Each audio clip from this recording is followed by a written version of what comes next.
এই মুহূর্তের আবহাওয়ার গুরুত্বপূর্ণ খবর। আজ 25শে এপ্রিল শুক্রবার। সুপ্রিয় বন্ধুরা, সকাল থেকেই বাড়ছে তাপমাত্রার পারদ। নাজেহাল বঙ্গবাসী। আজও 15 জেলায় তাপপ্রবাহের সতর্কবার্তা জারি করেছে আলিপুর আবহাওয়া দপ্তর। দক্ষিণবঙ্গের পাশাপাশি উত্তরবঙ্গেও চলবে তাপপ্রবাহ। উত্তরবঙ্গের উপরের 5 জেলা থেকে শুরু করে দক্ষিণবঙ্গের নিচে যতগুলি জেলা আছে সবকটি জেলাতেই তাপপ্রবাহের সতর্কবার্তা জারি করা হচ্ছে। তার মধ্যেই একটি খুশির খবর দিচ্ছে আলিপুর আবহাওয়া দপ্তর। ধেয়ে আসছে কালবৈশাখী ঝড় বৃষ্টি। আগামী 48 ঘন্টার মধ্যেই তৈরি হচ্ছে ঘূর্ণাবর্ত। এই ঘূর্ণাবর্তের প্রভাবে চলবে কালবৈশাখী। 40 থেকে 50 কিলোমিটার গতিবেগে আছড়ে পড়বে কালবৈশাখী ঝড় এবং কোথাও কোথাও ভারী এবং প্রবল অতি ভারী বৃষ্টির সম্ভাবনা রয়েছে। ভারী বজ্রপাতের পাশাপাশি ভারী শিলাবৃষ্টির সতর্কবার্তা দিয়েছে আলিপুর আবহাওয়া দপ্তর। আমার নিবেদন আপনাদের কাছে, অবশ্যই ঘন কালো মেঘ হলে বাড়ি থেকে বেরোবেন না। বজ্রপাত থেকে বিরত থাকুন, সতর্ক থাকুন এবং সাবধান থাকুন। চলুন আপনাদের জেলার আবহাওয়ার পরিস্থিতি আমরা এক নজরে দেখে নিই। আপনারা অবশ্যই আপনাদের ভিডিও কমেন্ট বক্সে লিখে জানাতে পারেন। দেখুন, প্রথমত আমরা যাব স্যাটেলাইট চিত্রতে, সেখান থেকে আবহাওয়ার পরিস্থিতি জানতে পারবো। তার আগেই বলে রাখি, যারা যারা চ্যানেলটিকে সাবস্ক্রাইব করেনি অবশ্যই চ্যানেলটিকে সাবস্ক্রাইব করে প্রতিনিয়ত সঠিক আবহাওয়ার আপডেট দেখার চেষ্টা করবে। প্রথমত যাচ্ছি আমরা স্যাটেলাইট চিত্রতে, সেখান থেকে আবহাওয়ার পরিস্থিতি আমরা জানতে পারবো। আগামী কিছুদিন থেকেই নাগারে বৃষ্টি চলছে সিকিমে। সিকিমে কিন্তু আমরা ভারী বৃষ্টি এবং ধস দেখতে পাচ্ছি। যারা যারা সিকিমে যাচ্ছেন প্রতিদিন আবহাওয়ার আপডেট দেখে যাবেন। প্রথমত বলে রাখি, শিলং থেকে শুরু করে আসাম, মেঘালয়, এদিক থেকে শুরু করে আলিপুরদুয়ার, দিনহাটা, কোচবিহার পর্যন্ত ভারী বৃষ্টির সম্ভাবনা জারি করা হচ্ছে।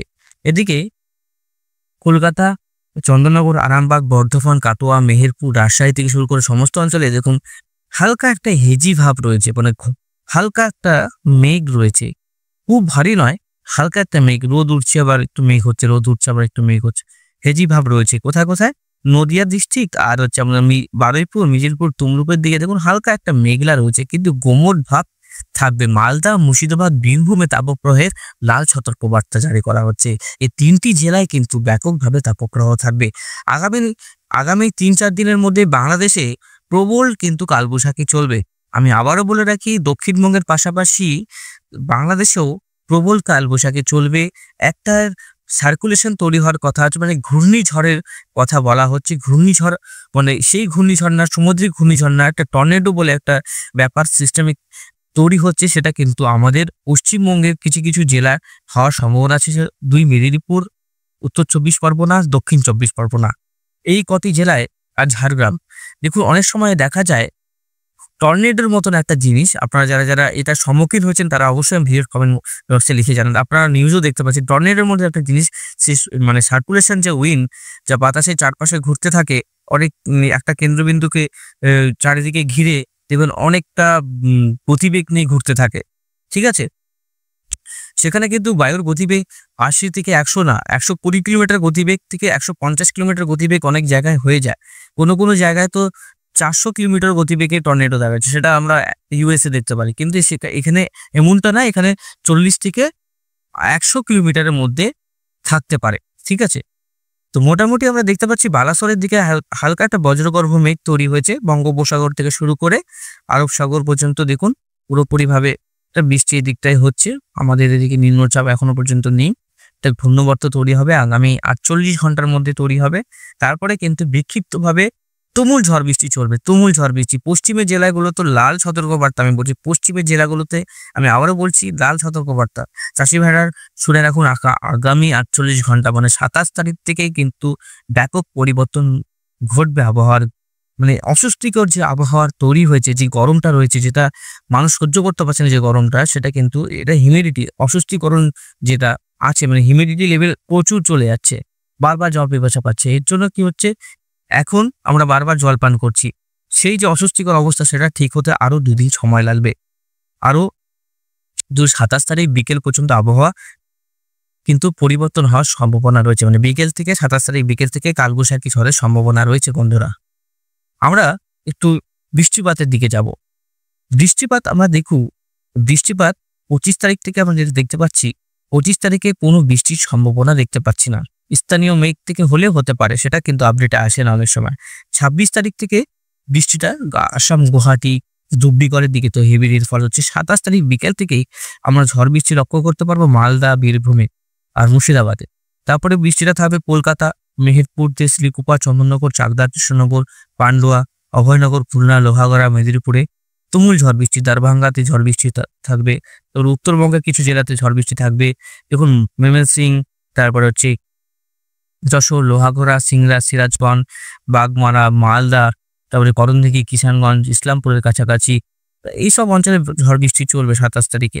২৮ তারিখও মোটামুটি উত্তরবঙ্গ এবং দক্ষিণবঙ্গে বৃষ্টিপাত হবে। ময়মনসিংহ, সিলেট, বাংলাদেশে, যেটা বলছি বাংলাদেশে কিন্তু রেড জোন, বাংলাদেশে তুমুল বৃষ্টি চলবে। ২৮ তারিখও আমরা দেখতে পাচ্ছি ভারী ঝড় বৃষ্টি উত্তরবঙ্গ, দক্ষিণবঙ্গ জুড়ে রয়েছে।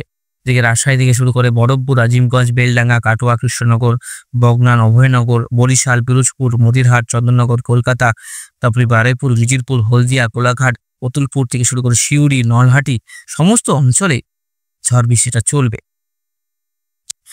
আমরা আরেকটু দিকে যদি এগোই তাহলে আমরা দেখতে পাচ্ছি ২৮ তারিখে মালদা, করণদিঘি, রায়গঞ্জ, হরিশ্চন্দ্রপুর, গঙ্গারামপুর, শিবপুর, রংপুরের দিকে ভারী ঝড় বৃষ্টি চলবে ২৮ তারিখে। ২৮ তারিখে উত্তরবঙ্গ, দক্ষিণবঙ্গ দুই জায়গায় চলবে।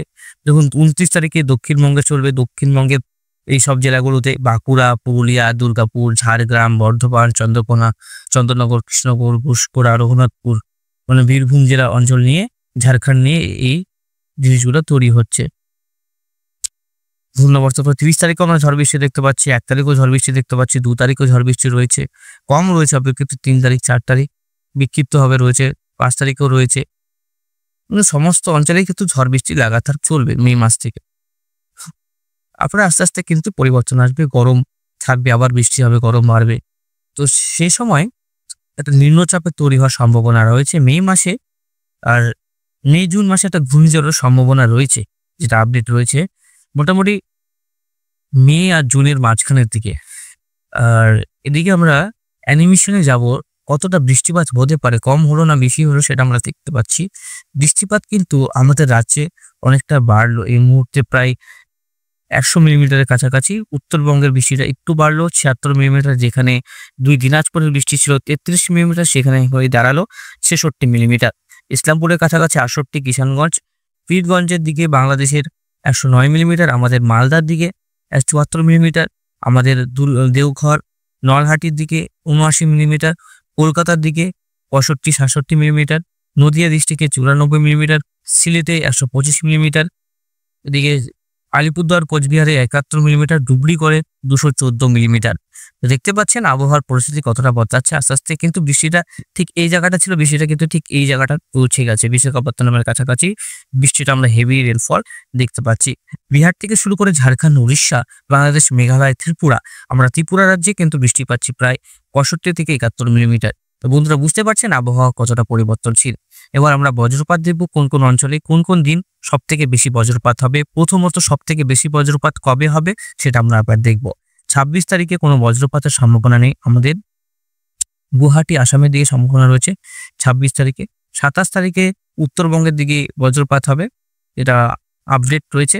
২৭ তারিখে খুলনা, চন্দননগর, বগনান, পূর্ণপুর, বলাকান্দ থেকে শুরু করে অভয়নগর এসব অঞ্চলে ভালো বজ্রপাত হবে। এদিকে কলাই, মালদা এসব অঞ্চলে কিন্তু বজ্রপাত চলবে। নদিয়া ডিস্ট্রিক্ট ২৮ তারিখে দেখুন গোটা উত্তরবঙ্গ, দক্ষিণবঙ্গ জুড়ে বজ্রপাত চলবে।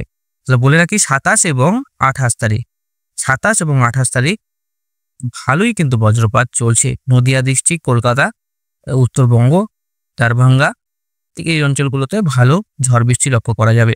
বাতাসের পরিমাণও ৪০ থেকে ৫০ কিলোমিটার প্রতিবেগে আছড়ে পড়বে কালবৈশাখী ঝড়।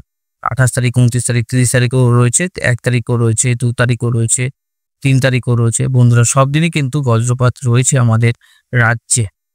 তাহলে আমরা বুঝতে পারছি আর কিছু দিনের অপেক্ষা, আর ৪৮ ঘন্টার অপেক্ষা পুরোপুরিভাবে ঝড় বৃষ্টি আসার জন্য। তো আমরা একটু অন্য দিকে যাব, একটু অ্যালার্টের দিকে যাব। দেখুন কমলা সতর্কবার্তা কালকে ১৫টি জেলায় করা যায়, আজকেও কিছুক্ষণ পরে আমাদের জারি করা হবে। বলে রাখি বৃষ্টিপাত দেখুন অনেকটাই বাড়বে আগামী ৪৮ ঘন্টার মধ্যে। এদিকে গরম কিন্তু নাজেহাল, দক্ষিণবঙ্গ এবং উত্তরবঙ্গবাসী সব থেকে বেশি মালদা, বীরভূম আর হচ্ছে নদিয়া ডিস্ট্রিক্ট, পুরুলিয়া, বাঁকুড়া সব জায়গায় গরম আছে। ২৬ তারিখে কিন্তু এক্সট্রিম গরম থাকবে। 26 তারিখে গরমের জন্য কিন্তু রেড অ্যালার্টও জারি হতে পারে। মালদা, ধুলিয়ান, নবাবগঞ্জ, বিনাপুর, জঙ্গিপুর, আজিমগঞ্জ, রামপুরহাট, আজিমগঞ্জ, ডোমকল, করিমপুর, মেহেরপুর, বেলডাঙ্গা, সিউড়ি, তারপরে শিবগঞ্জের দিকে ব্যাপক তাপপ্রবাহ থাকবে। 27 তারিখে পরিবর্তন বললাম, 27 তারিখ থেকে বৃষ্টি শুরু হবে। 28 তারিখ থেকে কোল্ড হয়ে যাবে সবকিছু মোটামুটি। দেখুন কতটা বৃষ্টিপাত চলবে, সব থেকে বৃষ্টিপাত দেখুন এখানে কতটা বৃষ্টিপাত রয়েছে, ব্যাপক বৃষ্টিপাত রয়েছে। 26 তারিখ 27 তারিখ থেকে বৃষ্টিপাত শুরু হবে। 28 তারিখ 29 তারিখ দেখুন বৃষ্টিপাত কিন্তু রয়েছে, ব্যাপকভাবে বৃষ্টিপাত রয়েছে। তো বন্ধুরা আশা করি সবকিছু বোঝাতে পারলাম আপনাদেরকে। আর তাপপ্রবাহের সতর্কবার্তা থাকছে, সাবধানে খুব সতর্ক থাকুন, বজ্রপাত থেকে বিরত থাকবেন। আজকের মতো এখানে সমাপ্ত করছি। ভালো থাকুন, সুস্থ থাকবেন।